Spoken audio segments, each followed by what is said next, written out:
Fotaman, bienvenue à l'école de sagesse. Mon prénom est Donen. Je suis la présentatrice à la chaîne YouTube École de sagesse. Merci pour votre fidélité à cette chaîne. Le thème central de la discussion des deux amis Mani et Konaté est demande d'asile pour adultes en Allemagne. C'est une procédure qui traite sur beaucoup de thèmes. Aujourd'hui Mani va nous expliquer ce que c'est que la procédure de Dublin. Après avoir écouté la discussion des deux amis sur le réseau social où vous êtes abonnés, n'hésitez surtout pas à poser des questions. C'est en posant des questions qu'on apprend plus. Nous sommes joignables sur YouTube, Instagram et TikTok. Je vous souhaite une bonne écoute. Bonjour Mani, comment ça va? Salut, Konaté, je viens bien, merci et toi? Merci, je vais aussi bien. Je t'avais raconté la dernière fois, comment les deux interviews se déroulent à l'Office fédéral pour la migration et les réfugiés. Cet office fédéral est appelé BAMF en allemand. C'est l'abréviation en allemand de l'appellation complète de cet office. Je vais souvent utiliser BAMF dans mes récits. Aujourd'hui je vais te dire ce que c'est que la procédure de Dublin. Une fois tu m'avais parlé de l'accord de Dublin qui a été signé entre les pays membres de Dublin. Parmi ces pays sont tous les pays de l'Union européenne sauf l'Angleterre depuis sa sortie de l'Union européenne. En plus de ça, il y a aussi 4 pays européens. Oui, c'est vrai. Aux premières interviews, les employés de BAMF demandent aux réfugiés de dire quel pays ils ont traversé pour venir en Allemagne, afin de savoir s'ils sont des cas de Dublin ou pas. S'ils sont des cas de Dublin, alors l'Allemagne ne sera pas responsable de l'examination de leur asile. Ok, je vois. Quand est-ce qu'on peut dire qu'un réfugié est un cas de Dublin? Pour être considéré comme un cas de Dublin, le réfugié doit remplir l'une de ces 3 conditions suivantes. Soit le réfugié a donné les empreintes des doigts dans l'un des pays membres de Dublin, soit il est venu avec le visa d'un autre pays membre de Dublin, soit il a déjà demandé l'asile dans un autre pays de Dublin. Comment est-ce que les employés de banque sauront qu'un réfugié est un cas de Dublin? Lorsqu'un réfugié a donné des empreintes digitales au cours d'un contrôle de police dans un pays membre de Dublin, ou bien s'il est venu en Europe avec le visa d'un autre pays membre de Dublin, le pays membre de Dublin qui a relevé les informations sur le réfugié doit les enregistrer dans un système central qu'on appelle Eurodac. Ce pays membre a un délai précis pour enregistrer les informations sur le réfugié dans Eurodac. Ces informations seront enregistrées pendant 18 mois dans le système d'Eurodac. Après les 18 mois, les informations sur le réfugié seront effacées dans le système d'Eurodac. Si un réfugié a déjà fait la demande d'asile dans un pays membre de Dublin, les informations sur sa demande d'asile seront enregistrées pendant 10 ans dans le système d'Eurodac avant d'être effacées. Lors de la demande d'asile, le réfugié sera obligé à donner les empreintes digitales. Après la demande d'asile, les employés de BAMF vont faire des recherches dans le système central d'Eurodac pour voir si un autre pays membre de Dublin a déjà enregistré les informations sur ce réfugié. S'ils trouvent les informations sur ce réfugié dans le système central Eurodac et le nom du pays qui a enregistré ces informations, alors c'est ce pays qui sera responsable de l'examination de l'asile de ce réfugié. Par contre, si les employés de BAMF ne trouvent pas d'informations sur ce réfugié dans le système central Eurodac, il ne sera pas considéré comme un cas de Dublin. Alors l'Allemagne sera responsable de l'examination de l'asile de ce réfugié. Est-ce qu'un réfugié peut avoir la chance de rester en Allemagne même s'il est un cas de Dublin? Oui, il peut arriver qu'un cas de Dublin ait la chance de continuer sa procédure d'asile en Allemagne. Mais c'est dans des situations exceptionnelles. Voici quelques situations dans lesquelles c'est possible. Si le pays membre de Dublin qui a pris les empreintes de doigts d'un réfugié a oublié de les enregistrer dans le système central d'Eurodac et que les employés de BAMF n'ont pas trouvé d'informations sur lui à Eurodac, ou bien si le réfugié a commencé sa procédure d'asile en Allemagne après 18 mois que le premier pays membre de Dublin ait enregistré les informations sur lui à Eurodac, ou bien si le réfugié a un mari ou une femme en Allemagne, ou bien si le réfugié a des enfants mineurs en Allemagne, ou bien pour certaines raisons humanitaires, ou bien si pour certaines raisons les politiciens allemands décident de ne pas envoyer les cas de Dublin dans un pays quelconque membre de Dublin. Qu'est-ce qui va ensuite se passer si les employés de BAMF découvrent dans le système que le réfugié est un cas de Dublin? L'Allemagne a 2 solutions et il doit choisir l'une d'entre elles.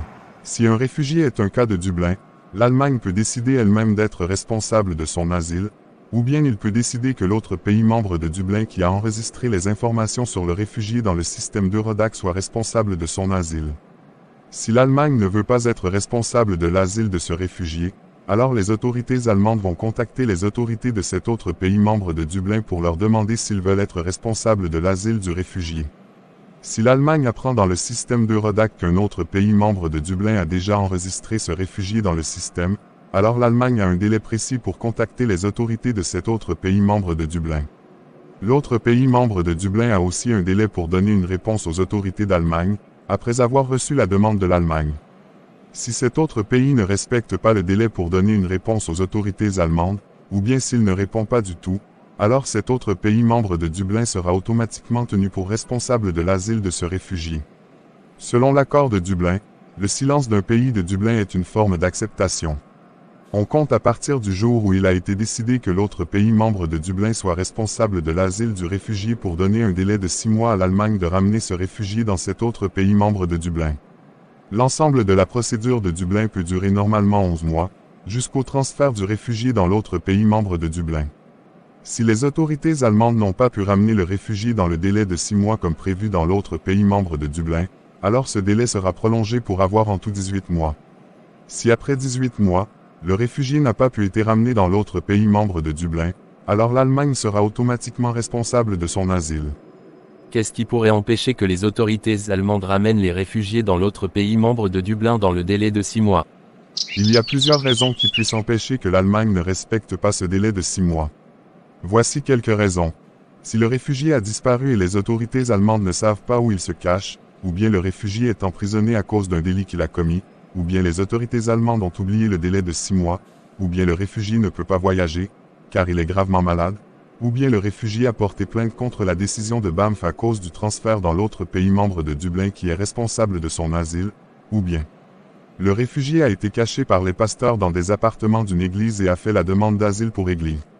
Dans ce cas, si les 6 mois de délai pour son transfert dans l'autre pays membre de Dublin sont passés, l'Allemagne sera automatiquement responsable de son asile.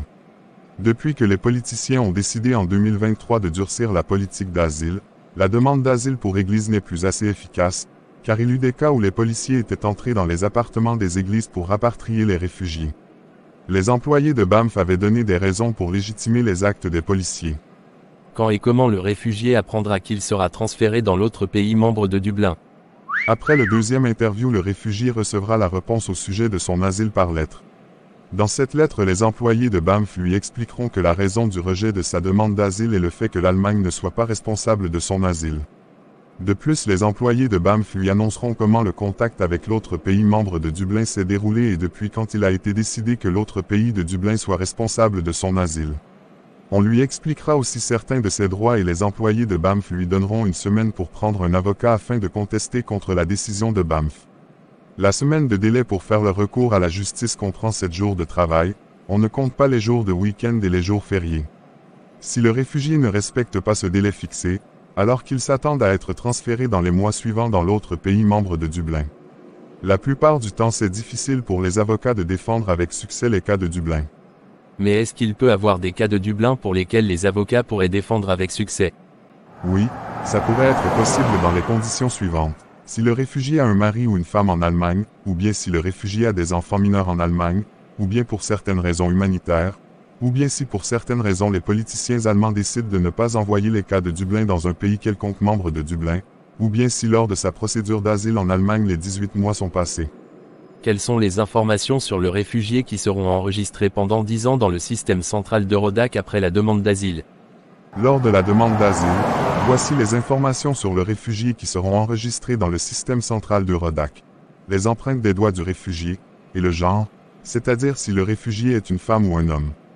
Mais dans le système national d'information de chaque pays, d'autres informations seront enregistrées comme par exemple, les noms du réfugié, sa photo, sa date de naissance et sa nationalité.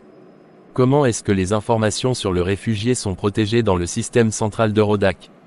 Eurodac est géré par une agence de l'Union européenne. Les informations qu'on enregistre là-bas sont utilisées uniquement pour le domaine d'asile, afin de déterminer facilement le pays membre de Dublin qui sera responsable de la procédure d'asile du réfugié, puis aussi pour enquêter sur les criminels et les terroristes. C'est seulement les pays membres de Dublin, la police et l'Office européen de police qui ont accès aux informations enregistrées dans Eurodac. Que se passe-t-il lorsque le réfugié est dans un camp de déportation pendant la procédure de Dublin? Le camp de déportation est un camp fermé où le réfugié ne peut pas sortir. Le réfugié sera enfermé là-bas durant toute la procédure de Dublin. Si les autorités allemandes constatent qu'il existe un fort risque que le réfugié fuit par exemple parce qu'il l'a déjà fait dans le passé, ou bien parce que le réfugié n'a pas respecté l'obligation de se présenter aux autorités, etc. Si le réfugié est enfermé dans le camp de déportation, il sera informé par écrit par les autorités allemandes des raisons de son enfermement et de ses droits de prendre un avocat pour contester le mandat d'arrêt. Le transfert du réfugié emprisonné dans le camp de déportation dans le pays membre de Dublin qui sera responsable de son asile doit se faire dans un délai de 6 semaines à partir du jour où l'autre pays membre de Dublin a accepté d'être responsable de l'asile du réfugié. L'Allemagne aura un délai d'1 mois pour envoyer sa demande à l'autre pays de Dublin et celui-ci a 2 semaines pour répondre à l'Allemagne. Si l'Allemagne n'a pas pu respecter les délais pour envoyer sa demande à l'autre pays membre de Dublin pour éclaircir la responsabilité, ou bien s'il n'a pas pu respecter les délais de transfert, alors le réfugié doit être libéré. Dans ce cas, les délais normaux de 6 mois pour rapatrier un cas de Dublin sera appliqué pour lui. Quels sont les objectifs principaux de la procédure de Dublin? Voici les objectifs principaux de la procédure de Dublin. Elle garantit que la demande d'asile du réfugié parvienne au pays membre de Dublin qui est responsable de son asile, et elle permet d'éviter que le réfugié fasse plusieurs demandes d'asile dans différents pays pour prolonger son séjour dans ces pays membres de Dublin. Pendant la procédure de Dublin, l'Office fédéral pour la migration et les réfugiés n'examinera pas la demande d'asile du réfugié qui est un cas de Dublin. Si quelqu'un a déjà demandé l'asile dans un pays de Dublin et retire sa demande d'asile pour tester sa chance dans un autre pays de Dublin, ce nouveau pays de Dublin va le ramener dans l'autre pays de Dublin où il a demandé pour la première fois l'asile. Est-ce que le réfugié a le droit d'avoir accès aux informations qui ont été enregistrées à son sujet dans le système central d'Eurodac? Oui. Le réfugié a le droit de vérifier les informations qui ont été enregistrées à son sujet dans le système central d'Eurodac. Si les informations ont été enregistrées avec erreur ou traitées de manière illégale, le réfugié a le droit de demander qu'on les supprime. Mani, merci pour les informations sur la procédure de Dublin. J'ai remarqué que notre bus ne vient toujours pas. On peut prendre un taxi pour rentrer à la maison, ou bien on rentre à pied puisque le temps est beau. Oui, tu as raison. Rentrons donc à pied à la maison.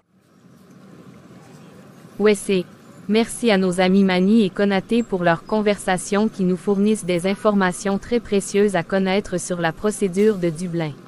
Ce qu'il y a à retenir de la procédure de Dublin est que premièrement le réfugié qui a demandé l'asile dans un pays membre de Dublin ne peut pas facilement tester une nouvelle chance dans un autre pays de Dublin, et deuxièmement le réfugié qui a un visa d'un autre pays membre de Dublin, ou bien qui a donné les empreintes des doigts dans ce pays sera considéré dans un autre pays de Dublin comme un cas de Dublin si les 18 mois à compter du jour où ces données sont prises, ne sont pas encore passés.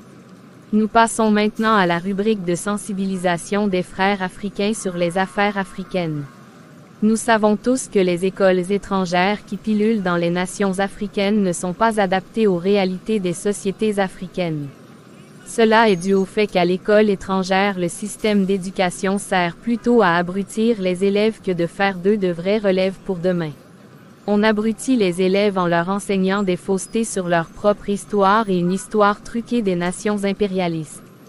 Je veux par exemple dire qu'on enseigne à l'école presque rien sur les héros et les élites africaines. Mais on enseigne plutôt sur les philosophes grecs qui avaient plagié les savoirs et les sciences de l'Égypte antique qui étaient noirs.